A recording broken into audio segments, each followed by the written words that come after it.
What Rhodes and I came to talk about and wanted to share with all of you is this idea that we have so much more control over what is happening in our lives than we give ourselves credit for. What does alchemy mean? We came up with the word alchemy, and it looked like we both kind of had tingles. When you're alchemizing, you're making things just right. And nobody can do that for you. That's inside work. You have to make things just right completely on your own. And so, what we'd hope to do today, the first day of the series for the week, Year in Alchemy, is to get some clarity on what you want to transform so that you can go from stress to sacred stillness. What is it that you want? What does it feel like in your body? So, one thing that Rose is here. Let's see if I can Let's see, pal, if I can get you back in. Rhodes is certified in somatic work, which is next on my list. I'm not, and I'm certified in NLP, and he's not. So we're complementing these things together. Let's see if we can get him here. Oh my gosh, it doesn't look like it's going to work. I don't know what's going on. That's so weird. Um, and so, but this is a question that I ask all the time, and we do this in NLP too. When something feels really good for you, how do you know in your body? Where do you feel it in your body? What is that feeling? What does that sensation feel like? Or when there's a no, when something's not good for you, when it's not working for you, what does that feel like for you? Where do you get that physical sensation? Because the truth is, you can get your answers from your body before your mind has any time to sabotage you, and your mind will sabotage you across the board. So we wanted to start with day one with visualization. Who do you want to become, not what? I'm reminded of my very first coach, the coach who taught me how to be a coach, Aaron Anastasi, and I love him. Shout out to Aaron. um he used to ask me, who do you have to become to achieve your dreams? Not what do you have to do, but who do you have to become? And that has morphed in a lot of different ways. One of my favorite mentors is, I'm going to pull out a book and show you guys, Benjamin Zander. The Art of Possibility is one of my favorite books of all time. I love this book. And in it, he has his students do an A letter. And when I do a group program called the Empowerment Program, I have my students, my attendees do an A letter. So, what is an A letter? And this is a great thing for you to maybe do today. I'm really going off script because Rhodes was going to lead us in through a visualization meditation. And I'm still kind of hoping maybe he'll eventually be able to. I'm just going to keep inviting him and see if it works. But the A letter, and some of you, I think, Dee, if you're still in the room, you have written an A letter. So maybe you want to chime in and tell people about your A letter. Um, I know we just keep trying, Rhodes. We just keep trying. I'm not sure what's going on with your Substack. It's so weird. It might be in your settings. Maybe it's in your settings. Do you want to check your settings and see? Um, so an A letter is from where you are right now to the end of whatever you're doing. So the end of the class. You haven't done an A letter? Deirdre, today would be a good day. Talk to Pam Stanford about an A letter. It's tops. From where you are right now to where you want to be. So let's just say, for the sake of Years End Alchemy, today, December 1st, let's just say 3 months from now. I'm picking this randomly. Pick any date you want. It could be the end of the month, a month, 6 months, end of the year, whatever you want it to be. Think about what very specific goals you want to achieve. When I do it with my students in the empowerment program, it's just for the program itself, right? And so the invitation is to write a letter, and you write the letter to me, but you could also write it to yourself. You could write it to Rhodes. You could write it to anyone you want.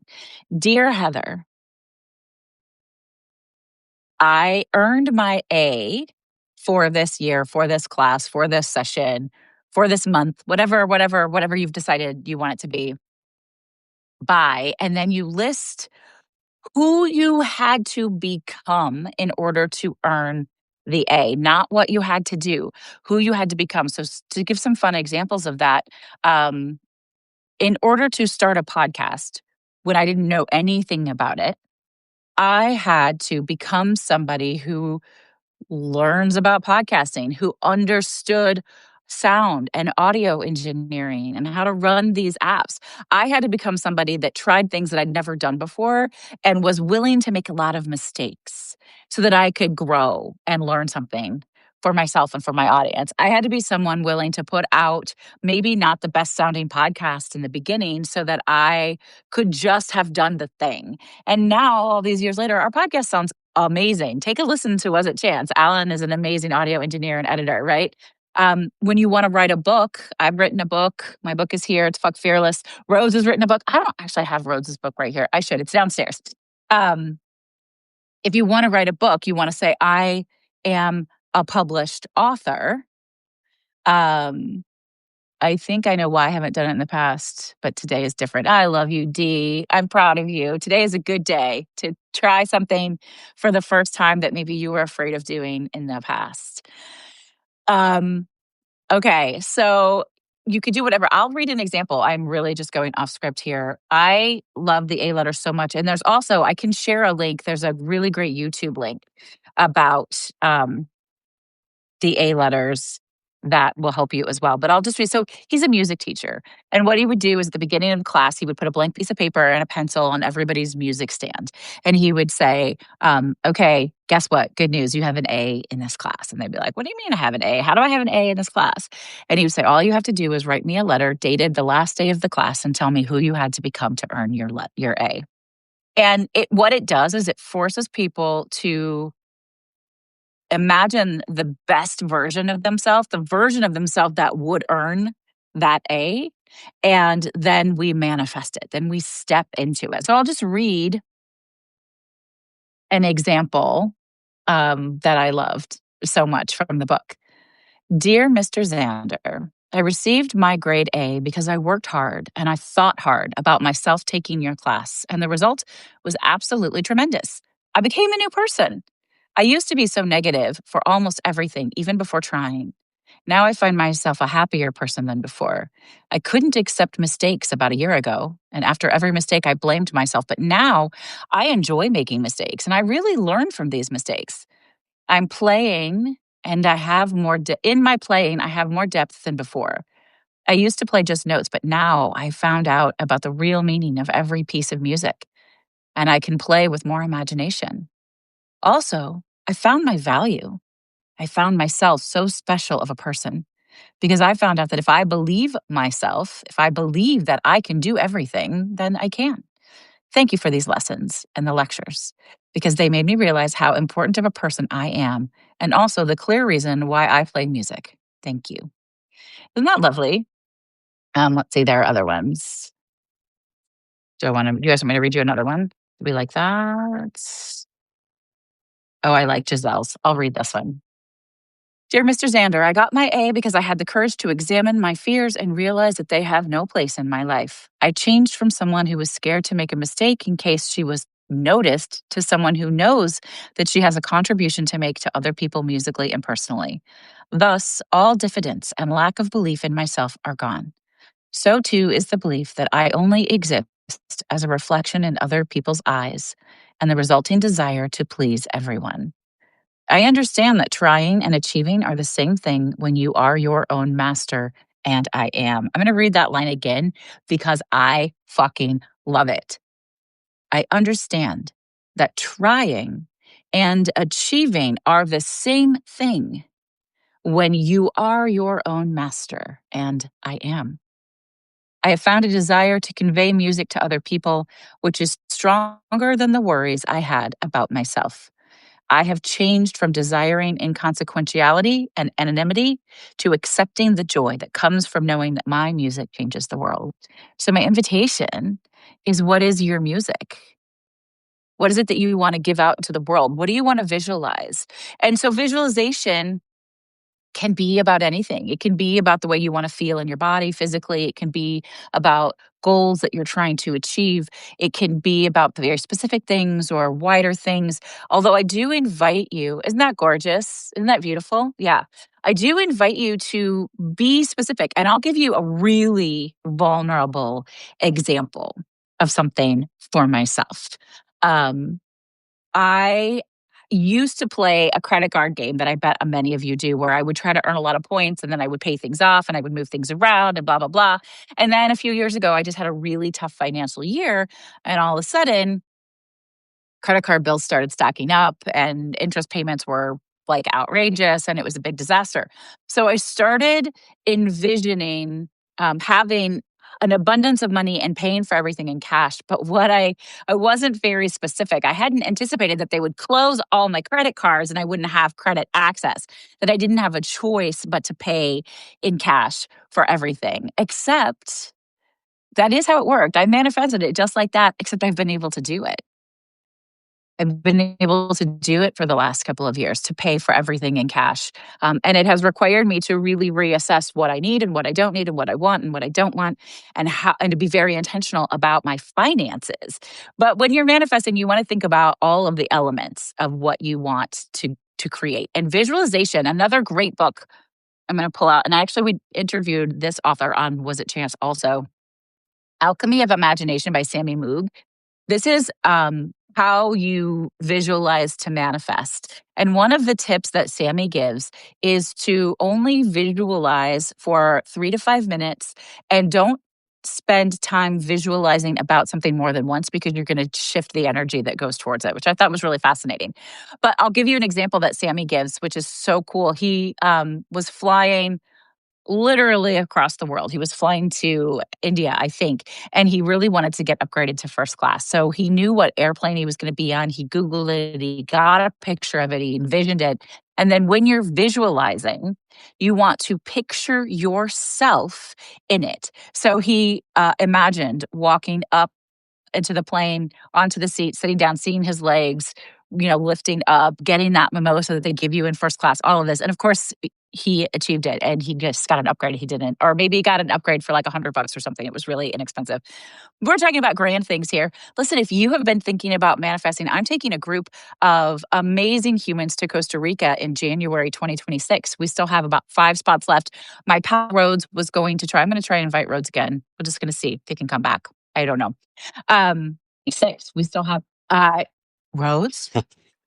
Ah, You're there. I think it worked. What happened? Yes. Yay! Hello. Hello. So, I think this is totally on point. You're in alchemy. I'm not totally sure. I'm using my iPad. So, anyway, hi everyone. Thanks for your patience. Yeah, I'm seeing some Yay! hearts. I went Yes. really rogue. I'm putting on my books back now, but I want to know, you guys going to try an A letter? I Is was anybody gonna loving try it. that? I was totally into what you were sharing, and yeah. So, all Yay! right. Hello. Okay. Hello.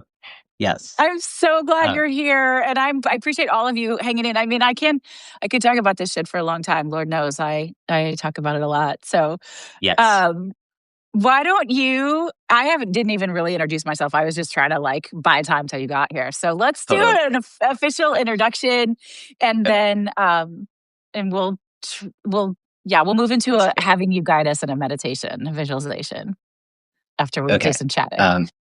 Okay. I'm still excellent. I'm also trying to It's figure out okay. like what's the easiest way for people to see me. Um, They well, can see cool. Would you. you like? Yay! Yeah. Well, why don't you formally introduce yourself, Heather, and then I'll Okay, jump I in. could have done that, but I was waiting for my buddy here. Okay, so y'all, my name is Heather Vickery. I am a transformation coach. What that means is I help people go from where they are to where they want to be by learning to deeply and completely know, like, and trust yourself and build a foundation of joy as your set point and to be successful with ease. And I do that through human design, NLP, subconscious reprogramming, all that fun stuff. And I have a podcast. I've written a couple books. I host retreats. I was just telling everybody I have a retreat coming up in January in Costa Rica. Rhodesy, we're going to come, but I think you're going to be in India instead Yeah. or somewhere. Yeah. Yeah. Yeah. I mean, okay, fine, I guess. Next time.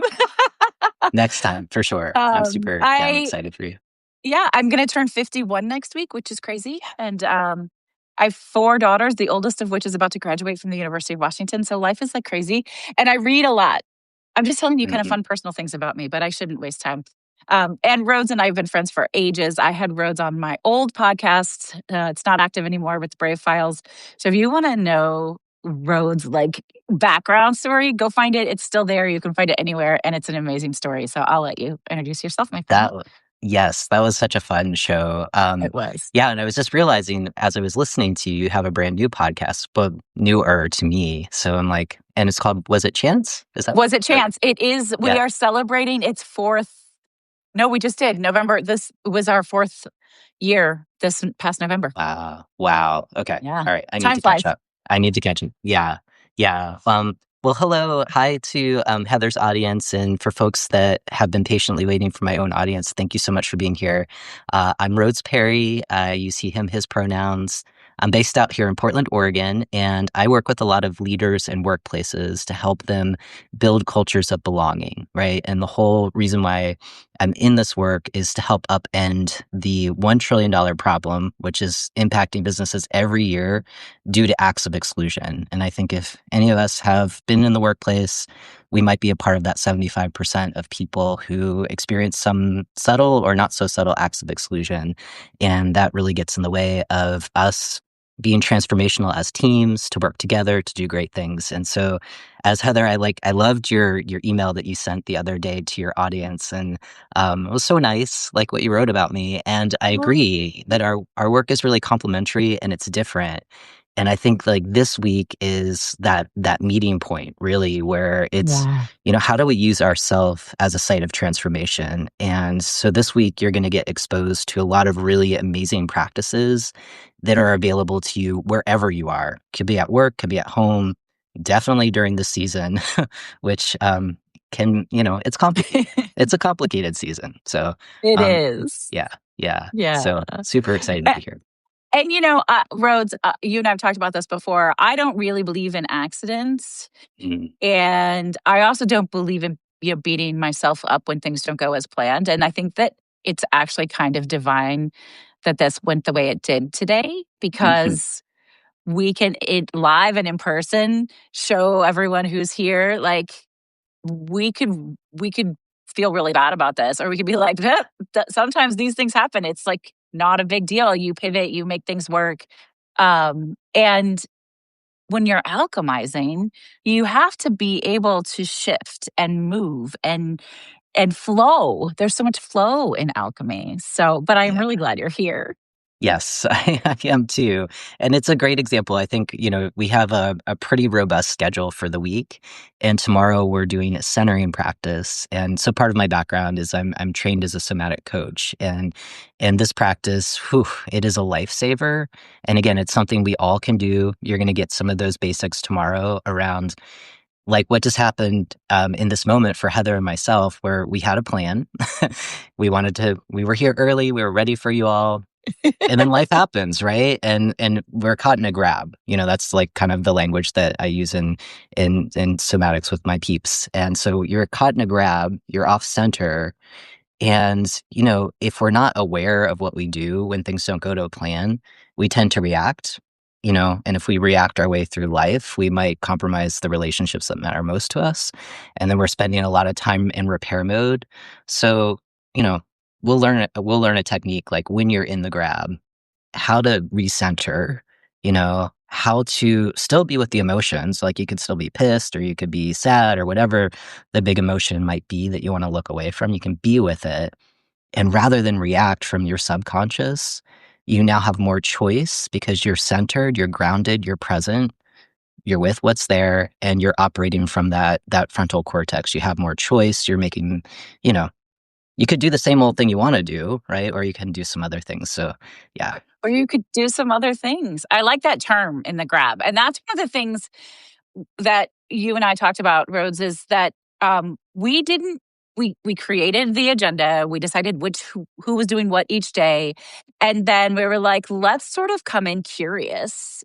I don't want to know everything about what Rose is going to share, and Rose didn't want to know everything about what I was going to share, so that we can react in the moment. And I love that concept. You're in the grab because it does feel like that somatically, like it feels like you're in almost in like claws or something. Yeah. Oh, yeah. Yeah. Yeah. So recognizing that and moving through it. And I just have to comment, Deirdre, who's here, and she's used to work with me for a long time. She said that's such a how fascinating lesson. And that actually is a Benjamin Zander thing. When something goes wrong, instead of, like feeling deflated, you could go, how fascinating, and Yeah. learn from it. Yes. And I did that for years with my clients. Like, I literally walk around the house, you fuck something up and you go, how fascinating. And I mean, I'd actually be curious to hear from a somatics perspective. From an NLP perspective, it does shift you. Mhm. Like, because your body language, your energy, like you're smiling when you say it, your brain and your body's like, I, I'm not mad about this, I don't think, right? Versus picking sort of a droopy, sad, I screwed up reaction. Yeah, yeah, I love that, and I think, like, the languaging of that is almost like you're giving language to what's happening in that kind of centering practice of like, "Okay, how fascinating, I'm with this." I'm with, like, "Okay, I'm with it. what technology is available to get connected with this group?" Like and when I was able to center, it's like, "Okay, I can feel my feet on the ground, I'm still here, I'm breathing, I'm alive, and super, super excited to be patient enough to get in, and I'm fascinated. Now it's like, who am I becoming in 2026? I'm becoming someone that's, more Substack savvy, so thank you, Heather. Substack that. There you go. And I have no doubt that you Yeah. will be. Before we do drop into a visualization, do you have anything you want to add? I mean, we were supposed to have a lot more time to chat back and forth about visualization and what you want for people, not just this week, but moving into the end of the year, the beginning of the new year. Yeah, yeah. Well, visualization is super important in my work. There's a book that I wrote called Imagine Belonging, and that is the Substack. So if you can find me on here, that's where you can find me. And so much of that in the work that I do is being really clear on like where are you going, or as a team, where are we going? And are we, especially like when we're with other people, we're coordinating with other people. So maybe like you're thinking about where you want to be next year, and you're thinking about your family or your community or maybe the workplace. And so you can dial in and get clear, and that's hard enough, right? Like Heather, I'm sure you've talked about that, like just the act of visualizing and naming, like being brave enough to name, I want to be a published author in 2026, right? Like whatever the thing is for you. And it could be just a state. I want to be unapologetically joyful, right? Yes.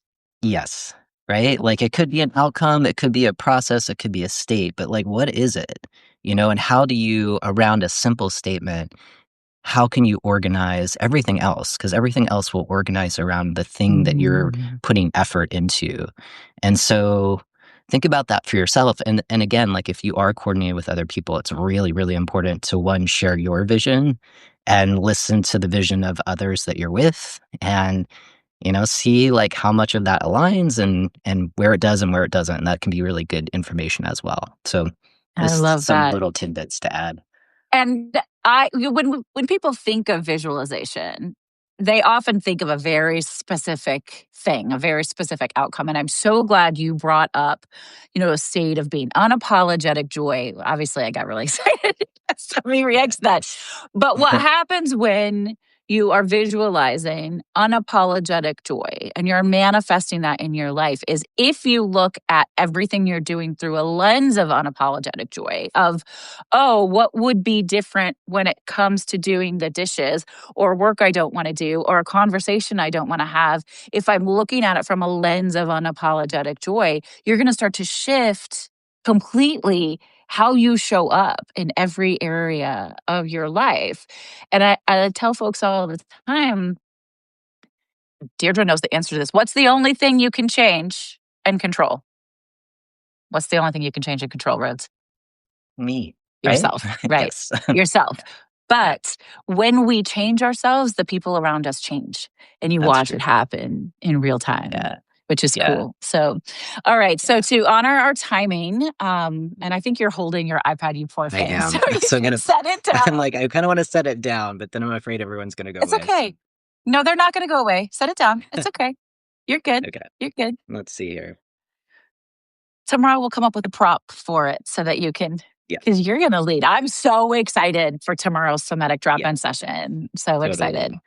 All Yeah. right. Okay. So now I'm going to invite everybody. We're going to do a really short, just a few minute visualization about claiming sacred stillness. And before I do any practice, I always have everybody sort of roll their shoulders just a little, roll your neck, kind of feel into your body, remind yourself you're here in your presence. If you're standing, feel your feet really firmly on the ground. If you're sitting, feel your sits bones, your butt, like, really into your chair. Take a big deep breath in through your nose and out through your mouth with a sigh. Then put your left hand over your heart and your right hand over your left and repeat after me, either out loud or in your mind. Thank you. I'm sorry. I forgive you. I love you. Now, for just these next couple of minutes, I want you to imagine all of your concerns, your worries, your to do list, everything. I want you to gather it all together into a ball. And I want you to imagine picking that ball up and just setting it aside. You can come back to it later. You can pick it up whenever you want.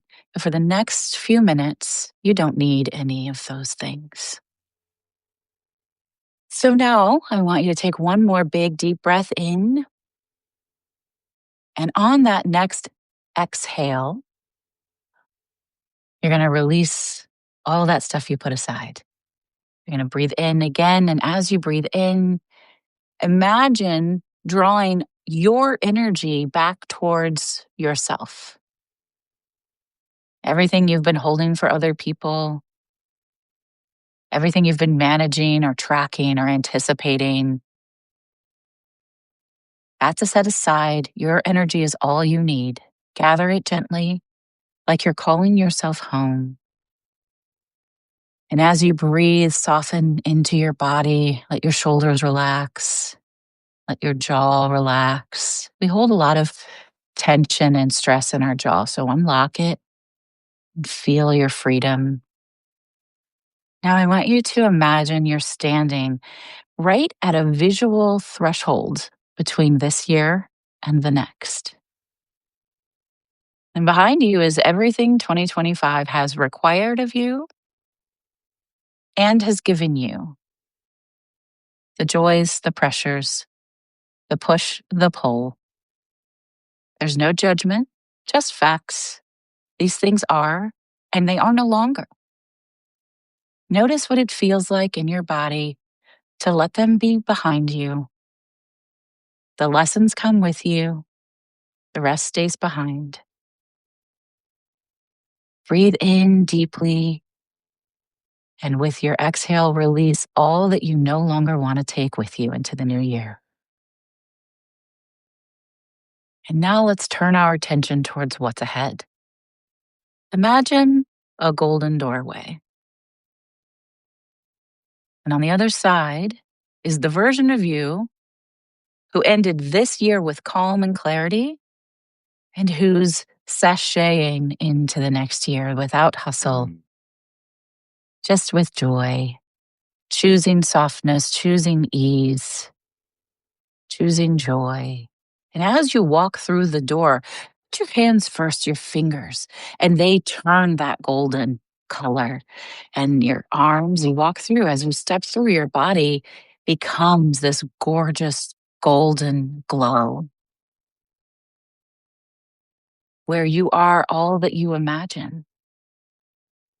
See how you move, how you breathe, when you lead with joy, with peace, with ease. Now ask yourself, what part of this energy am I ready to embody today? It doesn't have to be the whole thing, just one little piece. Maybe it's steadiness. Maybe it's spaciousness. Maybe it's relief. Breathe in those truths. Let these feelings rise up in you.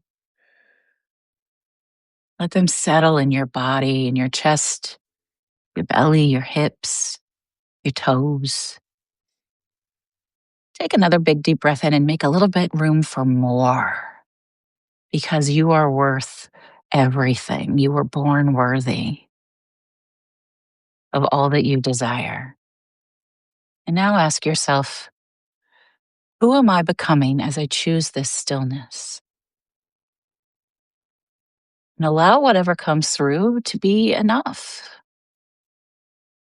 And before we come back into the room, I want you to, if you're glowing, right? Your whole body is a glowing golden light. I want you to imagine that that gorgeous, peaceful, easy, joyful energy and light expands to the room around you, to the home, the building, your whole town, your whole state. And as quickly as you can imagine, suddenly the whole country and the whole globe is alight with your golden glow. Your peace, your joy, your ease is contagious to the people around you. When you rise up to your best and happiest and healthiest self, others do the same. So now let's breathe that in one more time. Big, deep inhale and a big, long exhale through your mouth. And when you're ready, you can come back into the room.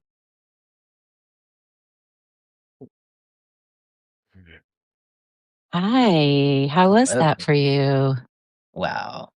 I think it's hard to go from that, right, to words. So I think like That's just like okay. a mood, right, is Mm, settled and and ease for you. ease. Like I feel the ease, Yeah.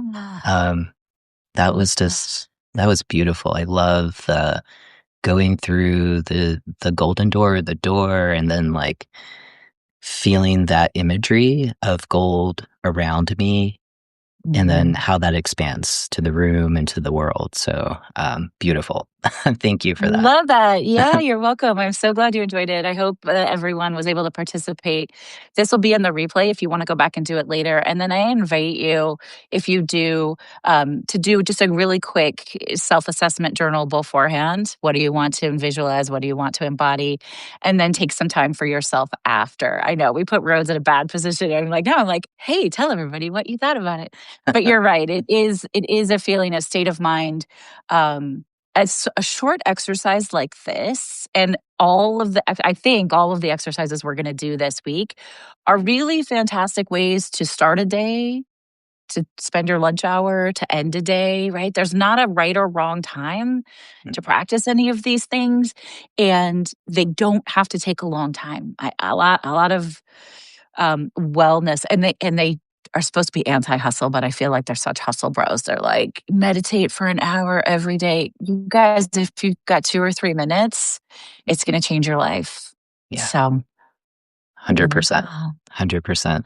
Like you don't want to type A your way through self-care and the things that are going to really fill your cup, right? Like no shame, Yeah. like you do the practices. Every day is a new opportunity, right? So do what you can, you know, leave the judgment at Leave it 2025. behind.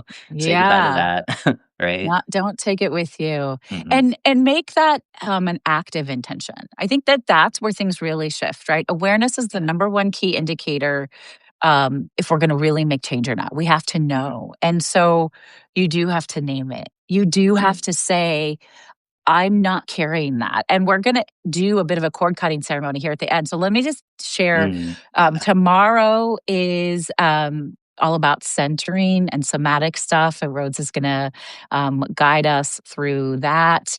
And then on Wednesday, I'm going to do EFT tapping. So getting rid of the noise so that you can settle into what you desire. On Thursday, we're going to get out of overthinking. Rose has a practice to take us through for that. How many of you are overthinkers? Yes.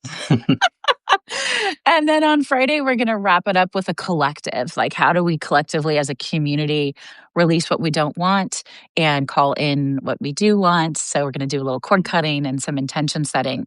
But I invite you, whatever throughout this time together or any time in your life, you feel I no longer want that, to say, that doesn't serve me anymore. And literally physically wipe it, get rid of it, and then claim what you do want instead. Because when that awareness, because then when that behavior or that thought or that thing shows up, you're going to be like, I told you no, you're not Yeah. welcome. Yes. Yeah. So, Mm. any parting words, my friend? I'm so excited to be here. I'm grateful that the technology is working now. So Me we too. will be starting tomorrow, 8 a.m. Pacific time, like on time. 10 a.m. Yeah, 10 a.m. Central. Central, 11 a.m. for East Coasters.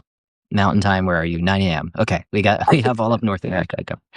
All right. But we will be back. And yeah, and I think just that practice, that visualization you just led, Heather, is a great example of how we can settle, right? When things kind of go sideways or, go in a direction where it's like, Mm, oh, this is how fascinating. how we can go back to, fascinating. right? We can go back to these practices. So remember that, Yeah. and we got you. We'll be here tomorrow, same time, same We'll place. be here tomorrow. Come back and see us. Let us know. Chime in the chat. You'll see the replay, and you can let us know what you thought or share anything with us. So, thank you all for being here, Rhodes. I'm so Thank happy you. to be doing this with you this week. Thanks for your Likewise. tenaciousness and just you were like, I'm going to find a way, and you did. So, Found a way. Yes, we'll be back. all right. All We'll right. see you Thanks, guys everyone. Bye, tomorrow. Heather. Take care. Bye. Bye.